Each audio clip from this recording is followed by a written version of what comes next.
Just an ordinary day, an ordinary park date with my husband.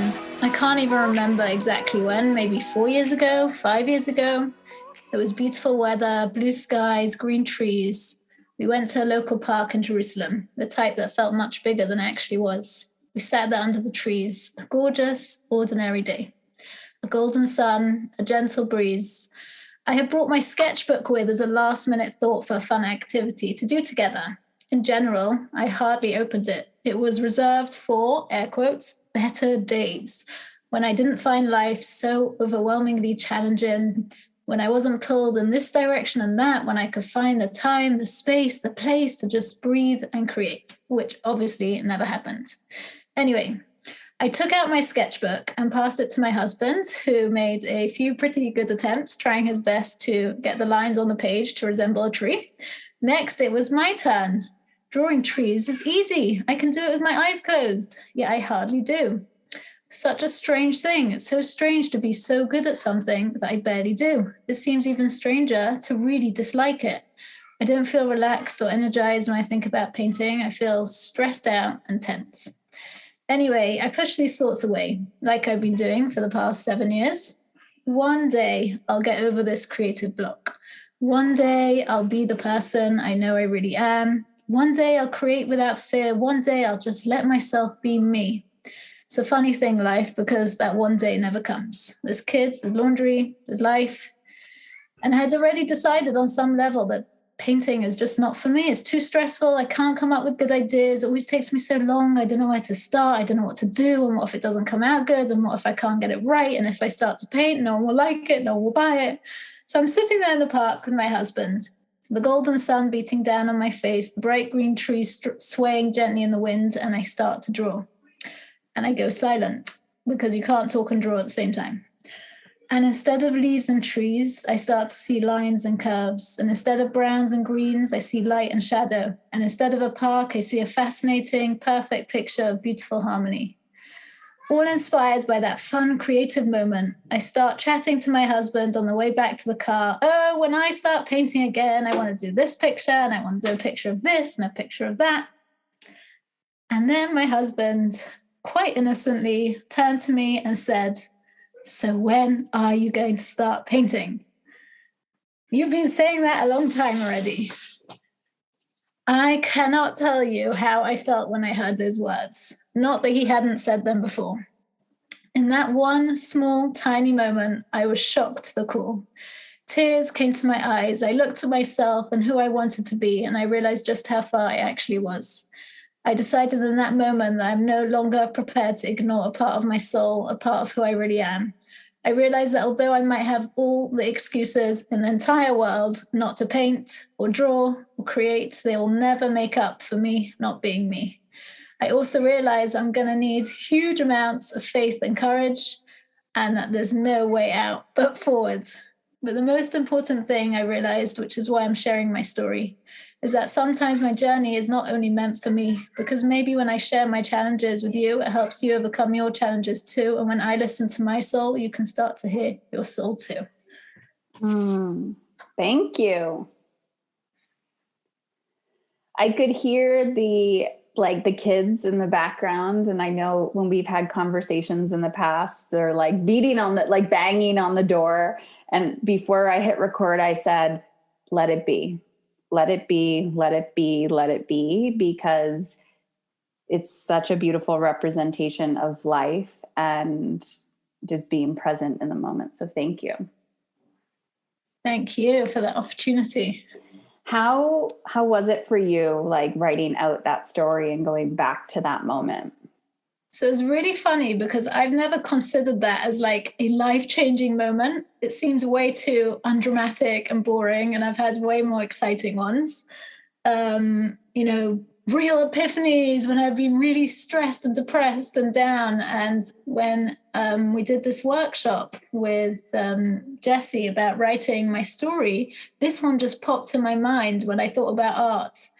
And looking back, I can see that moment, it's been 4 or 5 years. And I can't say from that day on I started painting, but from that day, I really realized that like you always say, there's no way out but through. Mm-hmm. So It was really, really special and healing to see how these watershed moments really give you the inner motivational drive to start moving forward in the direction where you really do want to go.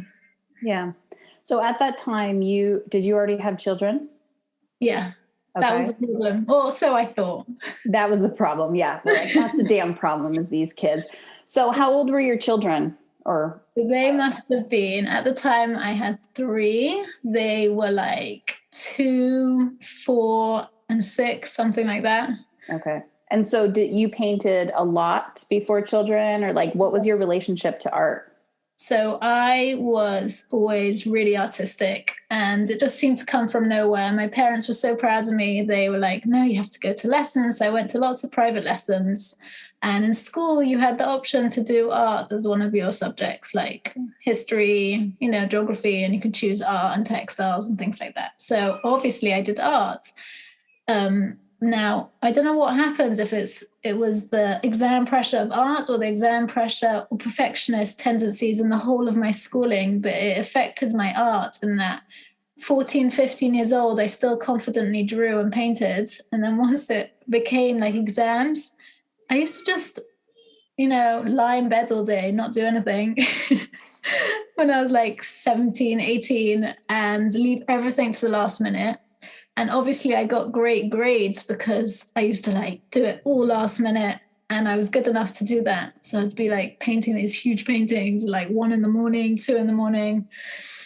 But the joy of creating was gone because I'd fall into it by mistake. Because once I'm painting, of course, I'm loving it. It's like I need to get it right because my teacher's saying this about it and I need to do it well for grades. And I just had such a problem with this perfectionist. So like as soon as I finished school, that was it. No more painting. Why would I put myself through that? But I still, my dream was like, of course, I'm going to be an artist. I think it's interesting how the pressure, right? Like wherever the pressure comes, typically when we're younger, we don't have that self-awareness that I'm actually doing what I enjoy to perform, right? I'm doing it to perform and to please somebody else's judgment on what is good enough. But that's essentially what school is, right? I get it if there's a black and white answer, 2 + 2 = 4. But if you are an outside of the box thinker and you're like, actually, I have a different answer and this is how I got to it, you're not really tested on your critical thinking skills most of the time, or your artistic skills. You're tested on somebody else's judgment and opinion of that. Because when we have different teachers, we're like, how come I got great in this year? And then, we get it. Judgment is subjective. So, and like you were saying, you weren't doing it from a place of joy. You were doing it from a place of like, I got to get this assignment done. And you can't do that with creativity. It doesn't work. 100%. And so I just gravitated towards like the maths, the science, all the things that I could get perfect. And this, you can't. You've got like a 10-hour exam and you just have to dream. Basically, that was like torture for me. 100%. So here you are, fast forward. I like the one day, because if it's not pressure of, I don't have time. Oh, now I'm in a relationship. Oh, now I have children. Oh, now I'm too old. Oh, the sun changed directions. The weather sucks. I actually follow you on Instagram, and I always say, because you live in Jerusalem, correct? Yeah. And I do not. And I find it fascinating when you're like, just the other cultures and where people live. But you're like, I don't have a studio. And the picture that you posted and you were like, I gotta, this thing needs to dry and I don't have a studio and the kids running around.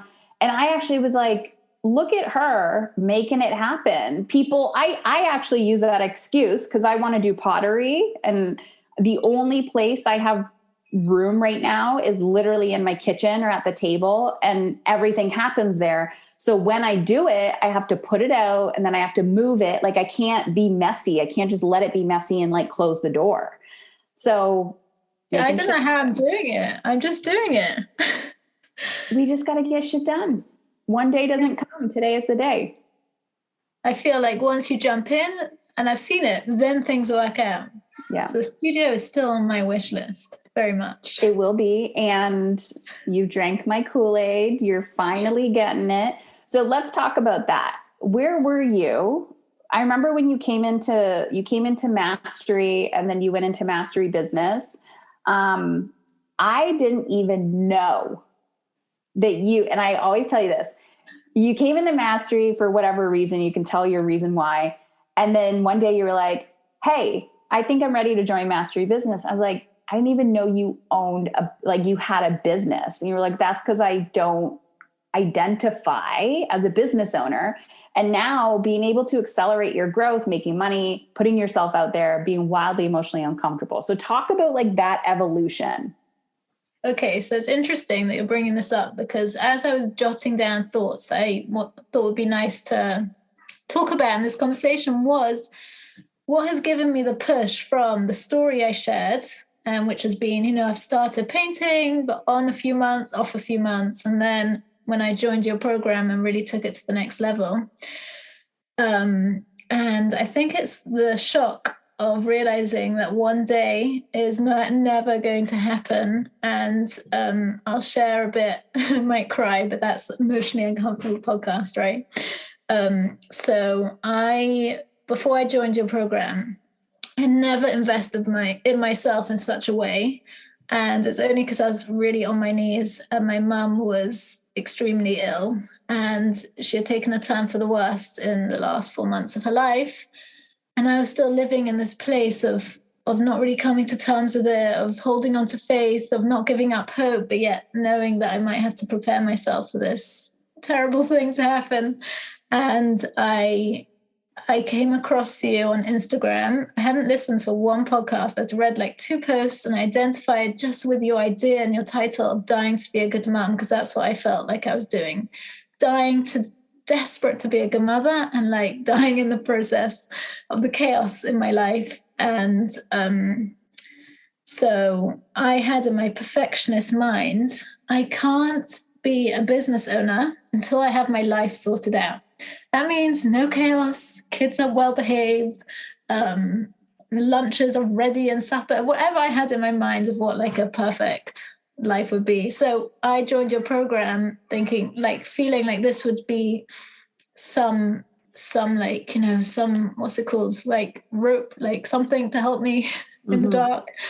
And you kept on saying to me, you got to paint. Because I said, I must have mentioned to you that that's something I like doing.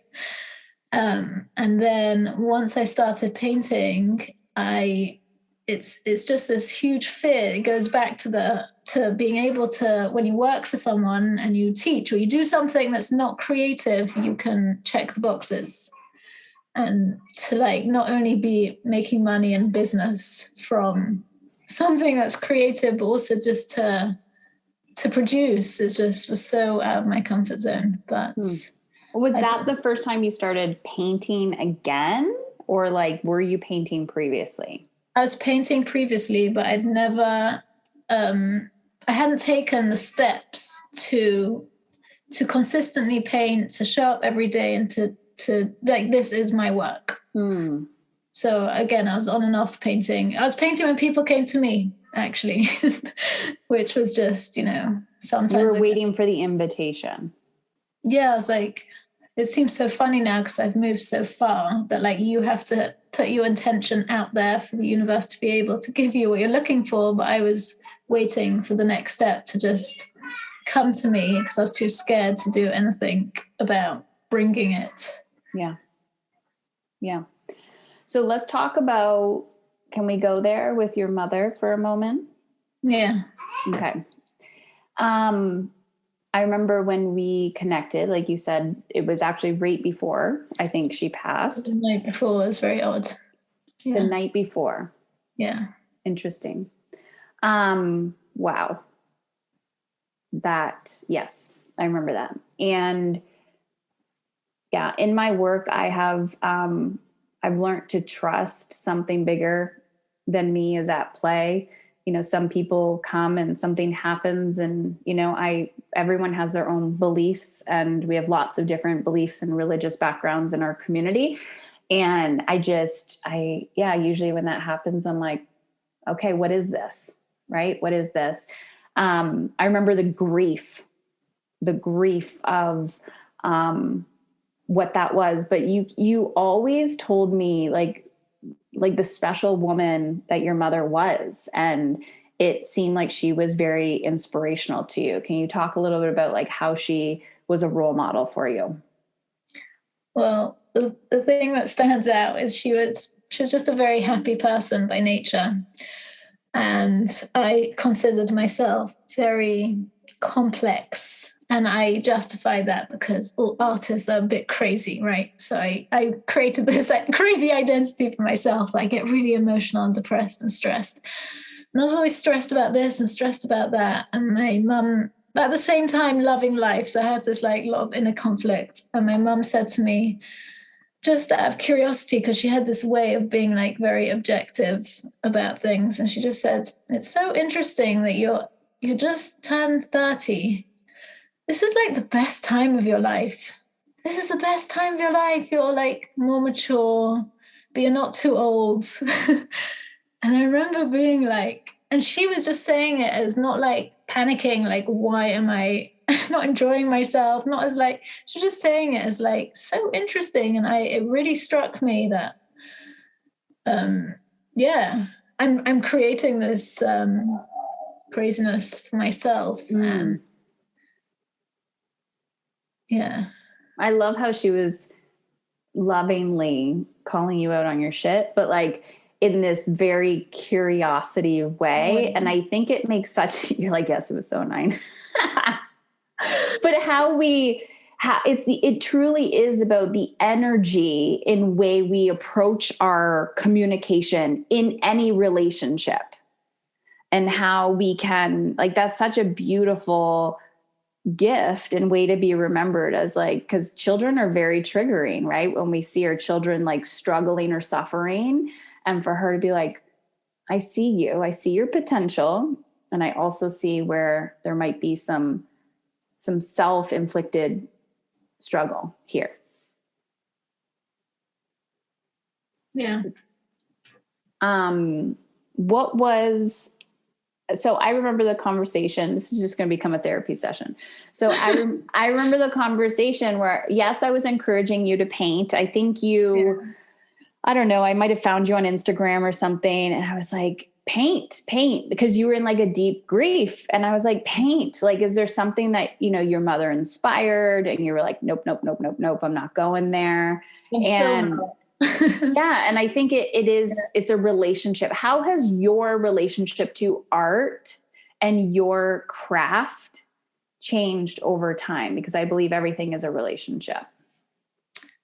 So I was so detached from art that like all the friends I made when I moved to Israel when I was 20. So like, I made tons of new friends. So I didn't know anyone here, and no one knew. Just like you didn't know I drew. No one knew I drew. There's one time of the year where there's a Jewish festival where we dress up, and I used to paint my kid's face like amazing, and people are like, "What?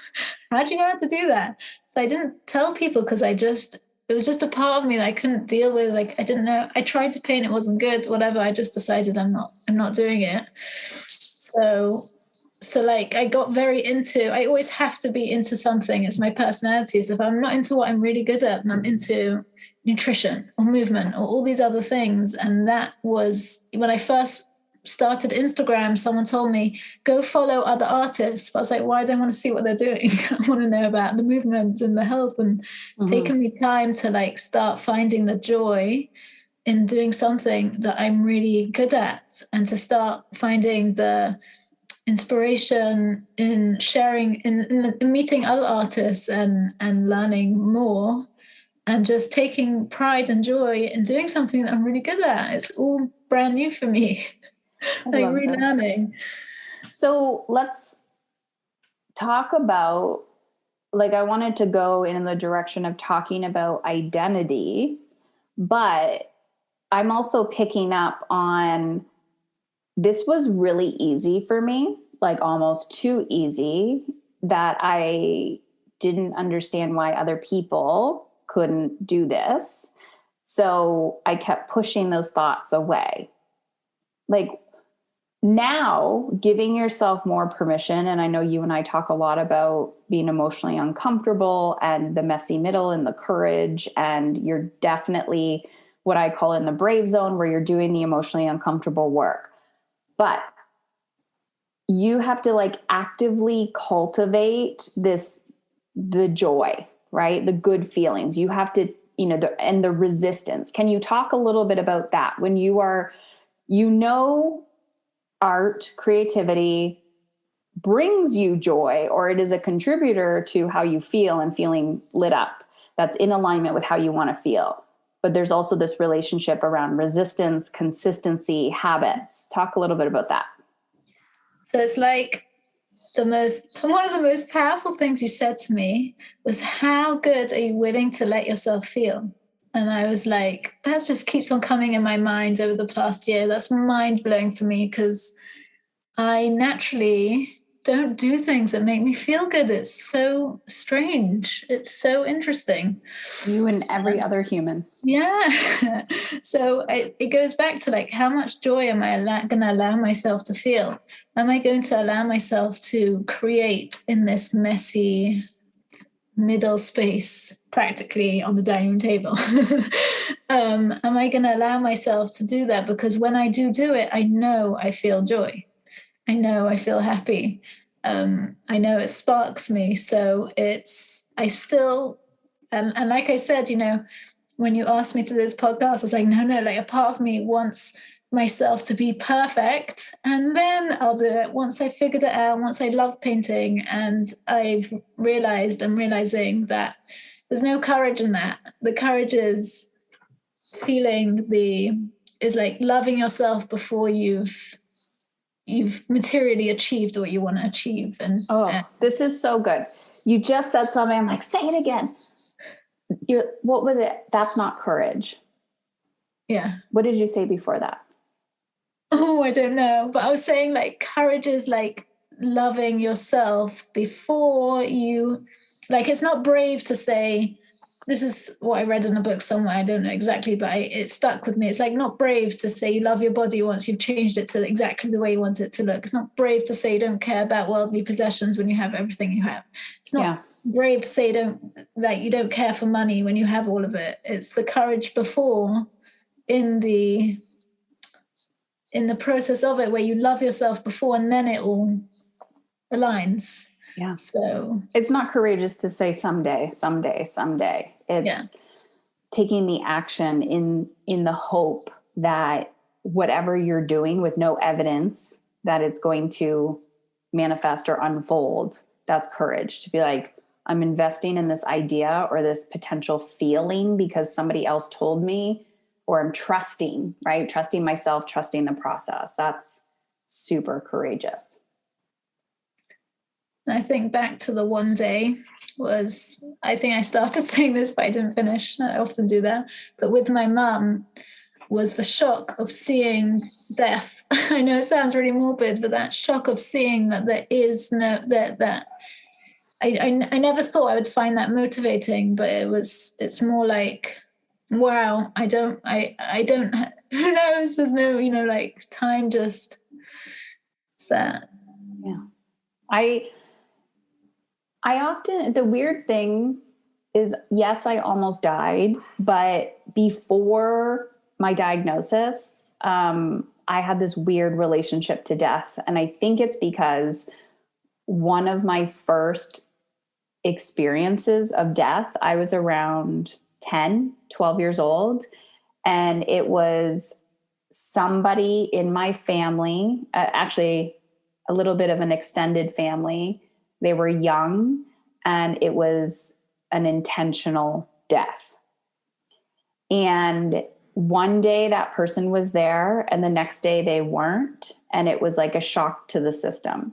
But I was young enough to, I can still remember what it felt like to lose people as a child, because I was also around was a little bit older when I lost my grandmother, and she was like a mother to me. And in my opinion, my experience, you have a different relationship to death than as an adult. I actually feel it's more emotional as an adult. And I think it's because typically there's like, we have children or like there's other people, like we're just more aware. But back then I was actually very curious about death. Like seeing a body for the first time, I was like afraid. And then I was like, what happens? Where do you go? And even though there was that grief, you process it very differently. I know I'm going on a tangent, but I saw this video on Instagram the other day, and it wasn't a video, it was a quote. And it was somebody that I follow, and they said, you didn't think about Betty White today. This is after she passed. You didn't think about Betty White today, but you are now, because you're reading this post, which goes to show that nobody cares or is thinking about you all the time. And this person was like, I think about death all the time, and how we are so afraid to be ourselves because we have a fear of judgment from other people. When in reality, people are judging us, they are thinking about us, but it's just in moments. Like we're actually judging ourselves like 24 hours a day. That's why it feels so real. But in reality, other people are not even thinking about you. And 100 years from now, they're not going to think about you. And, I think about my grandmother and I don't even remember my great grandmother, didn't meet her. But, in 100 years, people are going to be like, they'll hear a story about you, but they're not going to know about the nitty gritty. Hey, so I wanted to interrupt today's podcast. I know you're really enjoying it, but we have a sponsor. And listen, you know that I don't talk about shit if it hasn't impacted my life. So today's sponsor is Athletic Greens. I started using the product because I don't share shit if I'm not using it myself. And it really made an impact in how my morning routine went. So AG1 has 75 high quality vitamins and minerals and whole food source superfoods, probiotics, and adaptogens to help you start your day right. This special blend of ingredients supports your gut health, your nervous system, your immune system, your energy, recovery, focus, and aging. It does literally all those things. It's cheaper than getting all of those different supplements. I personally notice a huge shift in my mental clarity, because when I am on my game, I'm less anxious, I'm more focused, I'm more present with the boys. And when I'm more present with the boys, I am nicer. And so it's kind of a win-win everywhere, where I can use my supplements and they can benefit from that as well. And they can also take it too, which is amazing when you can share your supplements with your kids. And to make it easy, Athletic Greens is going to give you a free, yes, I said free, 1 year supply of immune supporting vitamin D and 5 free travel packs with your first purchase. All you have to do is go to athleticgreens.com/EU for emotionally uncomfortable. That is athleticgreens.com/EU. Let's dive back into today's interview.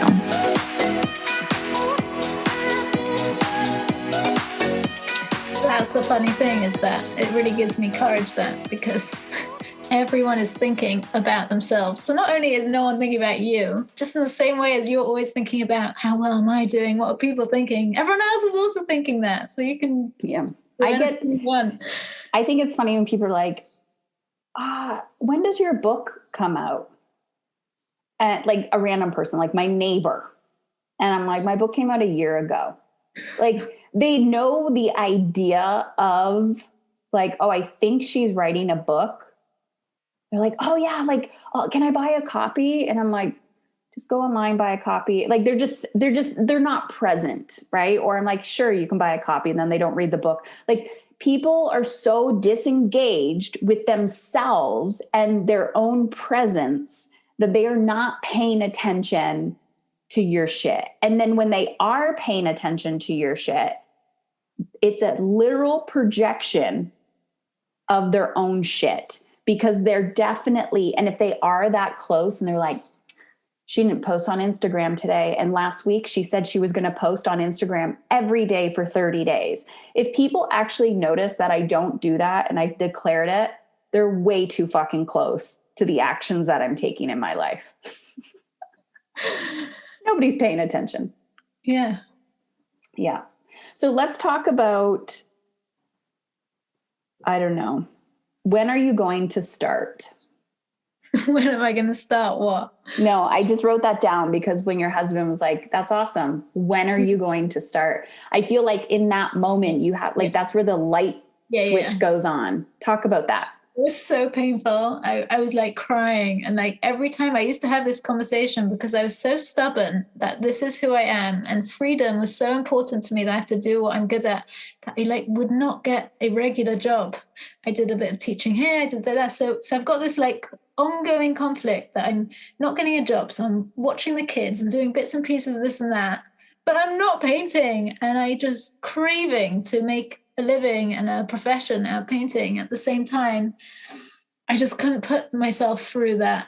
Now I see it as emotional discomfort. So we'd have these quotes business meetings with my husband, right, where he would just very unemotionally give me his ideas of what I had to do, and it'd end up with me crying. And he's like, we're trying to have a business meeting, why are you crying? And now I can really see how it has to be done. I like so many times I've made the decisions of what I'm going to do, and then it comes to doing it. So I've decided what painting I'm going to do, which a website that I'm going to make, and then I have to really unemotionally do it. I'm just going to follow through because all my resistance is going to come up, all my fear. But that's not where I made this decision from, that I'm going to start painting now, and I'm going to give it all I've got, and I don't want to ever look back and say I didn't try. I want to know like I've tried.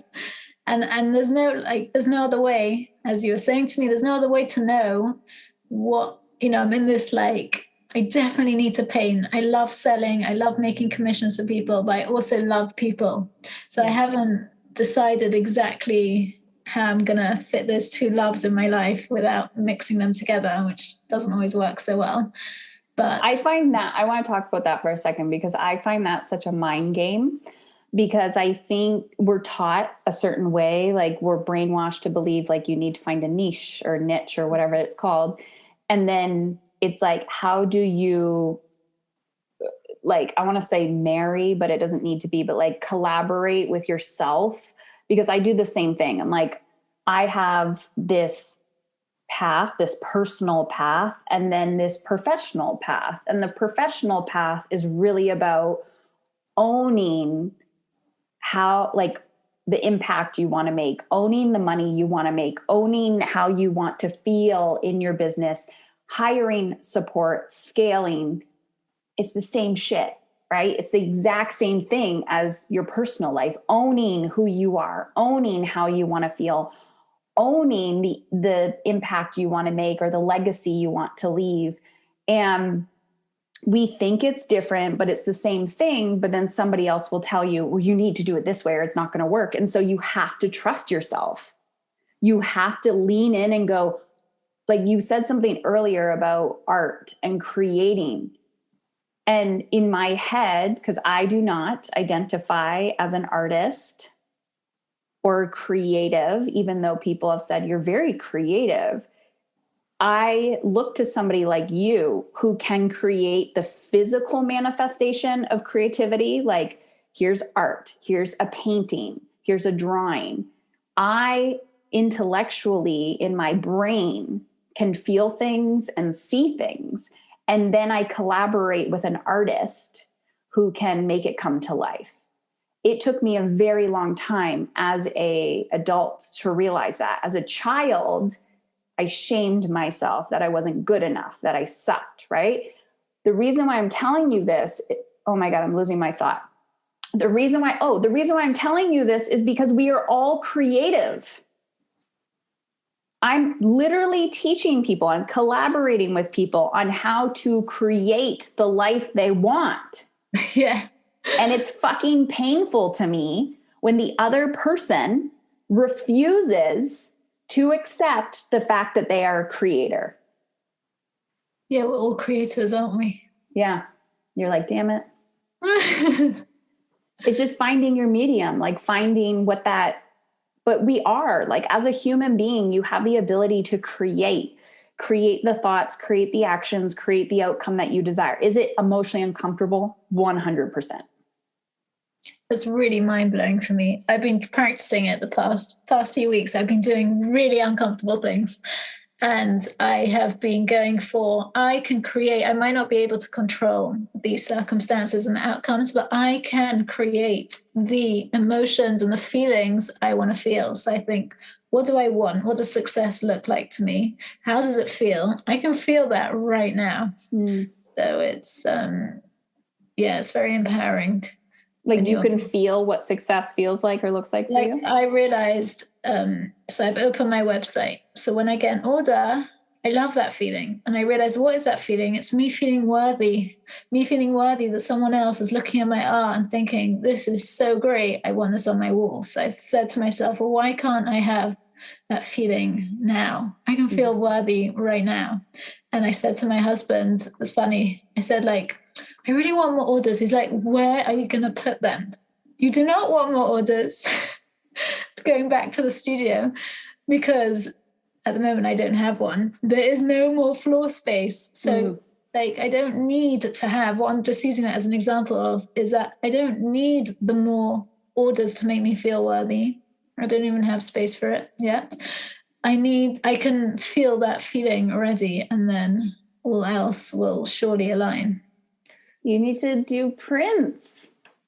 Yeah, no, I do. These are mixed media. Mixed media is where you make a print and then you paint on top of it. I just is that what you did? You did not? Did you paint on top of mine? No, I offered it to you.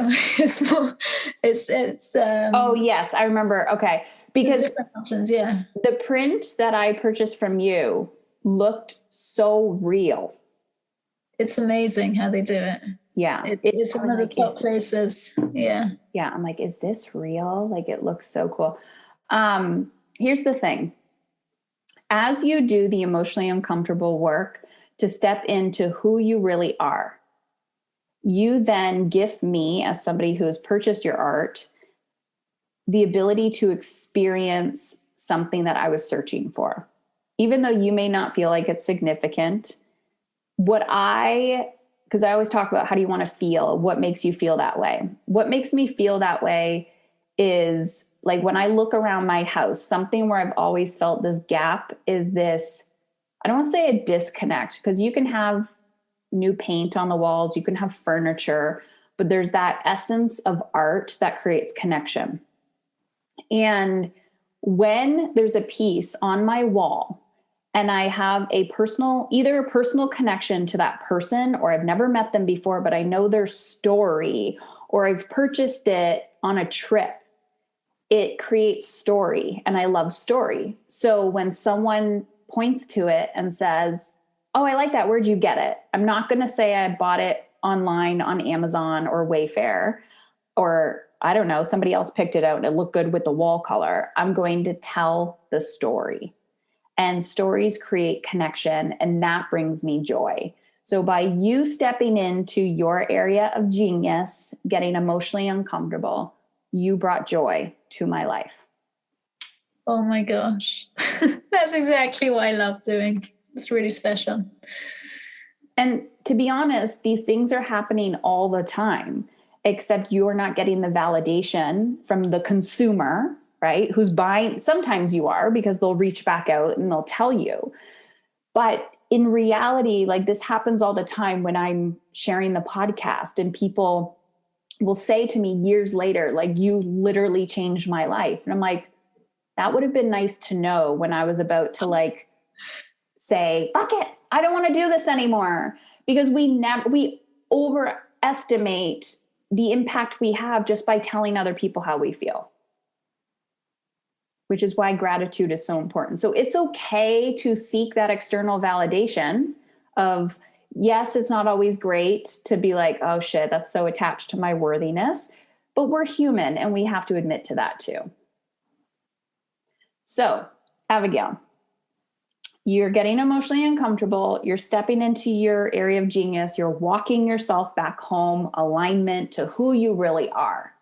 What message do you have for that? I don't want to say younger version of you, but like, yeah, maybe that version of you, that first time we talked, or before your mother passed and you had no idea what was about to unfold for you.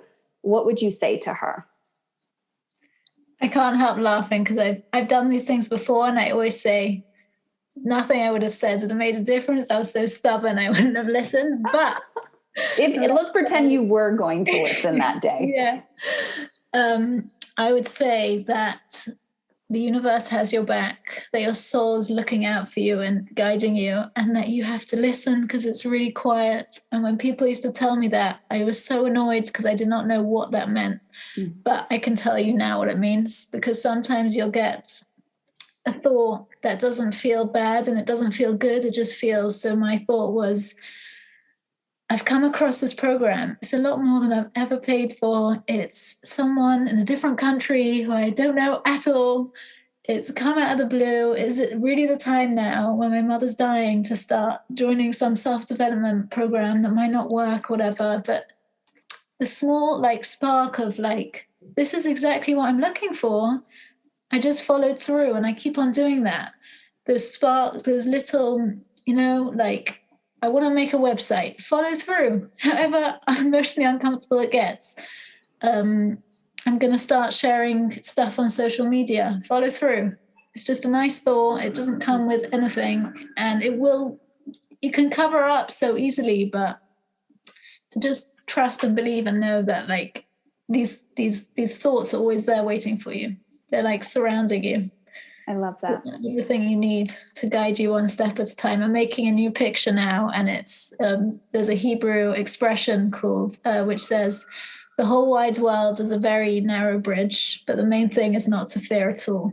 Ooh. So I felt like that was a perfect picture for me to be doing alongside of me moving forwards, because that image of a narrow bridge, that's pretty scary because it's a long way to drop, but all you got to do is take one step at a time.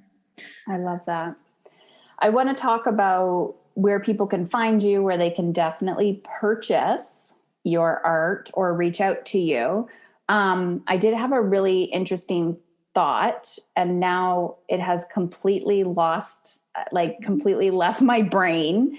The stubbornness. So the interesting part about that is, I think I attract a lot of people who would identify as somebody who's stubborn or a rebel. They think outside the box, which is why they're seeking freedom and abundance and a different life outside of current systems that are no longer serving them. For me personally, and I see this in my children, is when we're trying to fix other people, we're actually taking their pain away. And for the stubborn mind, we actually need to feel our contrast completely. So a physical example in my life is I'm raising a teenager, and I can tell him all the things, and I see that stubbornness, and it's very annoying, but I'm literally looking at myself in a mirror, right? So I have to let him feel the contrast completely, instead of me trying to be what they call the helicopter parent or the lawnmower parent and blaze the path for him. I have to let him feel the natural consequences of his actions or inactions until he is so emotionally uncomfortable that it's annoying for him not to take action. So I've watched and witnessed that in myself, and I'm assuming you're probably very similar, where it's you have to feel the intensity of your contrast in order for you to surrender. 100%. Yeah. Yeah. That's that. Yeah. I've again and again and again. But that's the beauty when you get to master your emotions. You're here it is. And every time, at least for me, I soften a little bit more, and I'm I want to get ahead of this. I don't want to wait until I'm at my rock bottom again. Yeah. Yeah. So where can people find you? What is your website? If they want to reach out on Instagram, where are you hanging out? Okay, my website, my brand new website, where you can purchase prints and originals, as well as get in touch with me there for commissioned art, which is one of my favorite things to do. I love making pictures for people, like going into their minds. And like you were saying, when you think of something, but you can't physically manifest it. So I love doing that for people. So my website is probably three W's and I only said two. Avigail Wieder. It's spelled Abigail. It's like Abigail with a V, and Wieder, WIEDER.com. And on Instagram, I've just started. I have decided that I'm gonna show up because I actually find social media really fun, but scary because I just have been out of it. But you can find me on there as Abigail, or spelt Abigail with a V _Wieder_art. Perfect. And I'm going to spell out your name for everyone. So Abigail Wieder, that's what you said. So AVIGAL GAIL. What did I just say? I think I said GAL. Oh, damn it. Okay. So ABIGAILWIEDER.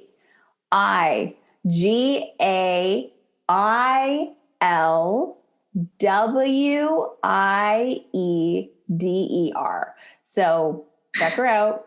I like to spell things out because it's so annoying when you're listening to somebody and they say it super quick and you're like, I'm actually really interested. And if that person just slowed down and I can't find them, I get so frustrated. So anyways, go check her out, .com or on Instagram. And thank you. Thank you. Thank you.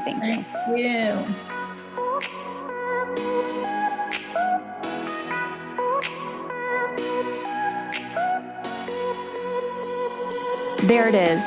You just listened to the Emotionally Uncomfortable podcast. If you want to take this conversation to the next level, head on over to our private Facebook group community, heatherchauvin.com/Facebook. My last name is spelled CHAUVIN. That's heatherchauvin.com/Facebook. Also, if you are a huge fan of this show, please rate and review it on iTunes. Every review helps another woman like you take back control of how she wants to feel and become emotionally uncomfortable. I truly believe the better we feel, the more alive we become. This is how we are going to change the world. And if you've been watching me for a while, if you've been on the fence and you're curious, how can Heather help me? Head on over to heatherchauvin.com/work with me to check out my mastery and mastery business coaching programs. That's heatherchauvin.com/work with me.